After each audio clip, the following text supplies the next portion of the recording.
नमस्कार। Dream home में आप सभी लोग को स्वागत है। आज हम लोग बात करेंगे वाटर प्रूफिंग के बारे में। जब हम घर बनाते हैं, वाटर प्रूफिंग क्यों करना चाहिए, कैसे करना है और मार्केट में क्या क्या प्रोडक्ट उपलब्ध है, उसके बारे में हम लोग बात करेंगे। तो चलिए वीडियो को शुरू करते हैं। तो वाटर प्रूफिंग आज के डेट में हर घर का समस्या है और हर मकान मालिक का समस्या है। इससे बचने के लिए बहुत सारा उपाय है, एक एक करके हम लोग बात करेंगे। तो सबसे पहले हम लोग आज बात करेंगे इंटीग्रल वाटर प्रूफिंग के बारे में। इंटीग्रल वाटर प्रूफिंग क्या है? इंटीग्रल वाटर प्रूफिंग है जब आप घर बनाते हैं, जैसे अभी अगर आप अपना घर बनाना शुरू किए हैं तो आपको उसी टाइम वाटर प्रूफिंग कर लेना चाहिए, ताकि इन फ्यूचर 2 साल, 10 साल, 20 साल, 25 साल के बाद आपके घर में किसी भी तरह से, चाहे वो स्लैब से हो, चाहे आपके वॉल से हो, या चाहे आपका नींव से, कहीं से भी सीपेज आना नहीं चाहिए। तो अगर आप अपने घर को वाटरप्रूफ बनाना चाहते हैं तो आपको इंटीग्रल वाटरप्रूफिंग सॉल्यूशन यूज करना है। इंटीग्रल वाटरप्रूफिंग सॉल्यूशन मार्केट में बहुत जगह पे उपलब्ध है और बहुत कंपनी बनाते हैं। वाटरप्रूफिंग अगर हम नहीं करेंगे तो क्या क्या प्रॉब्लम आएगा। वाटर प्रूफिंग अगर हम नहीं करते हैं तो हम आपको कुछ फोटो दिखा के समझाना चाहेंगे कि क्या क्या समस्या आ सकता है।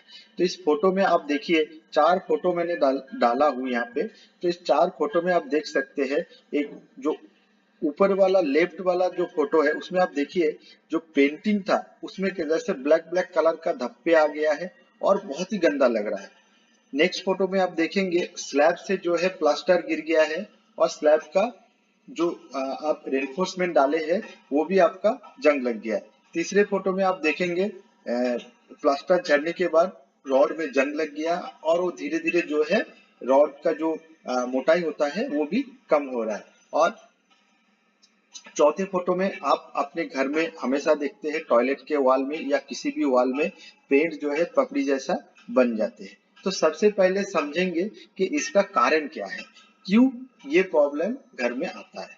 तो देखिए क्या होता है कि अभी के टाइम में इतना ज्यादा प्रॉब्लम क्यों आ रहा है, ठीक है ना। तो पहले भी घर बनता था, आज भी घर बन रहा है। तो समय के साथ साथ घर बनने का जो तरीका है उसमें कुछ चेंजेस आया है, मतलब कंस्ट्रक्शन प्रोसेस में। आज से 10 साल पहले या 15 साल पहले घर बनता था, वॉल बेयरिंग घर होता था। अब घर का जो वॉल होता था वो 14 इंच का होता था। 14 इंच का मोटा दीवार होने के कारण जब बाहरी वॉल पे आपका बारिश का पानी लगता था तो वो पानी पेनिट्रेट करके घर के अंदर आने में बहुत टाइम लग जाता था, 20, 25, 30 साल तक लग जाता था। तब तक लोगों का एक माइंड सेटअप आ ही जाता था कि अब 20 साल हो गया, 25 साल हो गया, 30 साल हो गया, अब तो घर पे मेंटेनेंस चाहिए ही चाहिए। लेकिन अभी के टाइम में घर कैसे बनता है? अभी के टाइम में घर बनता है बीम कॉलम से। मतलब बीम कॉलम से मतलब हम पहले कॉलम खड़ा कर देते हैं, फिर बीम और स्लैब का ढलाई कर देते हैं। उसमें क्या होता है, जो हम आउटर वॉल देते हैं वो या तो 9 इंच का देते हैं या तो 5 इंच का देते हैं। अक्सर आप देखेंगे जो फ्लैट बनता है उसमें जो है वॉल जो है 5 इंच का होता है। तो होता क्या है, जैसे ही आप 5 इंच या 9 इंच का वॉल देते हैं, वैसे जैसे ही बाहरी दीवार पे आपका आ, बारिश का पानी लगता है तो धीरे धीरे सीपेज के कारण वो पानी अंदर ट्रेवल करता है। जैसे ही वो अंदर ट्रेवल करता है, 5 इंच के कारण वो 2, 2.5, 3 साल के अंदर ही घर के अंदर पहुंच जाता है। और सबसे पहला उनका टारगेट होता है पेंट, जो कि आप बहुत खर्चा करके, आज के डेट में बहुत अलग अलग टाइप का, अलग अलग कंपनी का पेंट आ गया है, तो उस पेंट को सबसे पहले टारगेट करते हैं। और पेंट को जैसे ही टारगेट करते हैं, पेंट पपड़ी जैसा, ये जो नीचे आप फोटो देख सकते हैं, पपड़ी जैसा झड़ने लगता है। उसके बाद टारगेट करता है प्लास्टर। प्लास्टर को अब अगर आप हाथ लगाएंगे तो बालू आपके हाथ में उठ के आ जाएंगे। फिर क्या होता है, धीरे धीरे आपके घर को वीक बना देते हैं। इसको रोकने के लिए आपको इंटीग्रल वाटरप्रूफिंग करना जरूरी है। तो मार्केट में क्या क्या प्रोडक्ट उपलब्ध है, मैंने अल्ट्राटेक का वेदर प्रो यूज किया है, तो मैं अल्ट्राटेक का वेदर प्रो के बारे में आपको ज्यादा अच्छे से बता पाएंगे। तो समझते हैं क्या है UltraTech Weather Pro. UltraTech Weather Pro एक इंटीग्रल वाटर प्रूफिंग सॉल्यूशन है। ये हमारे भारत के आईएस कोड 2645 और 9103 के अनुसार बनाया गया है, जो कि इंडियन स्टैंडर्ड के हिसाब से बनाया गया है। ये पानी के रिसाव को रोकता है, मतलब सीपेज को रोकता है। ये पानी जब हम कंक्रीट को बनाते हैं, उस कंक्रीट को बनाने के टाइम पानी को मात्रा को हम कम कर सकते हैं अगर हम अल्ट्राटेक वेदर प्रो यूज कर रहे हैं। पानी के मात्रा जितना कम होता है, आप सब लोग जानते हैं कि कंक्रीट का स्ट्रेंथ उतना बढ़ता है। और क्या होता है, ये आपके जो मसाला बनाते हैं, कंक्रीट का मसाला बनाता है, उसका स्ट्रेंथ 10% ज्यादा कर देता है। तो आपको अल्ट्राटेक वेदर प्रो यूज करना ही चाहिए, या आप अगर किसी दूसरा ब्रांड का भी यूज कर सकते हैं तो आप कर सकते हैं, अगर आपको लगा कि वो ब्रांड अच्छा है। मैंने अल्ट्राटेक का यूज किया तो मैंने आपको अल्ट्राटेक का रिकमेंड कर सकता हूँ। अब ज्यादातर लोगों के दिमाग में यही चलते रहता है कि कैसे यूज करें। तो देखिए एकदम सिंपल है। आप एक पैकेट सीमेंट में, मतलब 50 केजी सीमेंट में 200 ml अच्छे से मिला के यूज करना है। मैं हमेशा कहता हूँ कि अच्छे से मिला के यूज करना क्यों जरूरी है।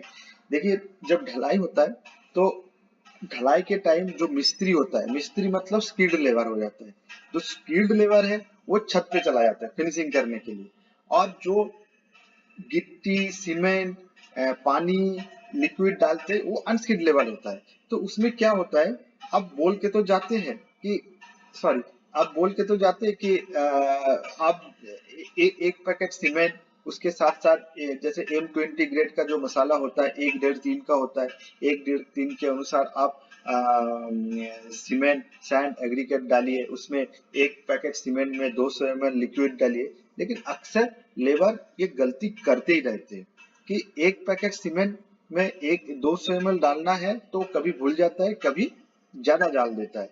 तो इसीलिए आप देखेंगे जब आप 100 पैकेट सीमेंट लेके जाते हैं, 100 पैकेट सीमेंट में आप अगर 20 लीटर लिक्विड लगता है तो आप देखेंगे या तो कुछ लिक्विड बच जाता है, 1-2 लीटर बच जाता है, या तो 1-2 लीटर कम पड़ जाता है। क्यों होता है? क्योंकि किसी बैग में लिक्विड डालते हैं, किसी बैग में नहीं डालते हैं। तो अब उसमें क्या होगा, जिस बैग में लिक्विड बिना मिला के चले गए, मिल के चले गए, तो उसमें वाटर प्रूफिंग तो होगा नहीं। तो उस केस में क्या होता है, उस जगह से जो है प्रॉब्लम शुरू होता है। तो आपको लिक्विड लगाना अच्छा है, बहुत अच्छा है, लेकिन साथ साथ जब लिक्विड इस्तेमाल होता है आपके साइड में, आपको खड़े होके वो चीज देखना जरूर चाहिए। ठीक है, फिर आते हैं हम लोग कि कहाँ यूज करेंगे।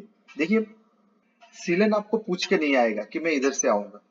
ठीक है, सीलन या पानी का जो सोखना होता है या सीपेज जो है, किसी भी कोने से, चाहे वो वाल हो, चाहे आपका स्लैब हो, और चाहे आपका अगर आप ग्राउंड फ्लोर में रहते हैं, चाहे आपका नीचे का फर्श हो, कहीं से भी आ सकता है। ठीक है, तो इसीलिए अगर आप अपने घर को वाटर प्रूफिंग करना चाहते हैं तो आपको एकदम फाउंडेशन से लेके प्लास्टर तक हर जगह पे, बीम कॉलम स्लैब, हर जगह पे आपको अल्ट्राटेक वेदर प्रो यूज करना चाहिए। ठीक है, कुछ कुछ चीजें और दिखाना चाहूंगा आपको। देखिए कैसे काम करता है, कैसे मतलब ये वाटर प्रूफिंग कैसे काम करता है उसके बारे में हम आपको 2 मिनट समझाएंगे। वाटर प्रूफिंग क्या होता है कि कंक्रीट एक पोरस मटेरियल होता है।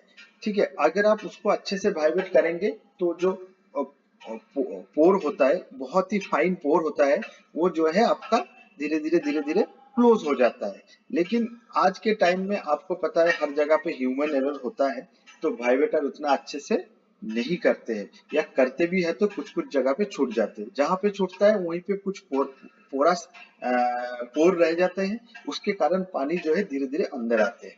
अब अगर आप इंटीग्रल वाटरप्रूफिंग लिक्विड यूज करेंगे, इंटीग्रल वाटरप्रूफिंग लिक्विड में क्या होता है कि जो इंटरकनेक्टेड पोर होता है उसको जो है क्लोज कर देते हैं। ठीक है, मतलब मान के चलिए आप एक कंक्रीट का स्लैब का ढलाई किए हैं और उसके अंदर कहीं से पोर्स है, बहुत ही फाइन पोर्स है। अगर आप लिक्विड यूज करेंगे तो जो पोर्स होता है उस पोर्स को, उस इंटरकनेक्टेड जो पोर होता है उसको क्लोज कर देते हैं। तो इसके कारण क्या होता है, पानी जब ऊपर आपके स्लैब पे या आपके दीवार पे लगता है तो थोड़ा दूर तो ट्रैवल करके जाता है, लेकिन आगे उसको पूरा अंदर जाने का रास्ता नहीं मिलता है। ठीक है, तो इस हिसाब से जो है ये वाटर प्रूफिंग केमिकल काम करते हैं। तो होप आप सब लोग को समझ में आया होगा। एक दो फोटो आपको और दिखाना चाहेंगे। देखिए ये ग्राउंड फ्लोर का है। ये हमने कुछ एक दो साइड से ये फोटो निकाला था, उसी से मैं आपको दिखा रहा हूँ। ठीक है, तो ये ग्राउंड फ्लोर का है। उसके बाद ये आप देख सकते हैं टॉयलेट वॉल का है। ये टॉयलेट वॉल में अक्सर ये प्रॉब्लम हर घर पे दिखाई देता है। ठीक है, और ये हमारे स्लैब का है। स्लैब पे बारिश के टाइम आप देखेंगे स्लैब पे जहाँ पे हम लोग ढलान रखते हैं उस जगह पे पानी जमा हो जाता है। क्यों? क्योंकि अगर आपके घर के पास कोई पेड़ है तो पेड़ का जो पत्ता गिर के जो आप एग्जॉस्ट रखते हैं वो मतलब चोक हो जाता है। चोक होने के कारण जहाँ पे ढलान होता है वहाँ पे पानी जमा रहता है और उसके नीचे जो है धीरे धीरे सीपेज होने के कारण आपके स्लैब में ये सब प्रॉब्लम आ सकता है।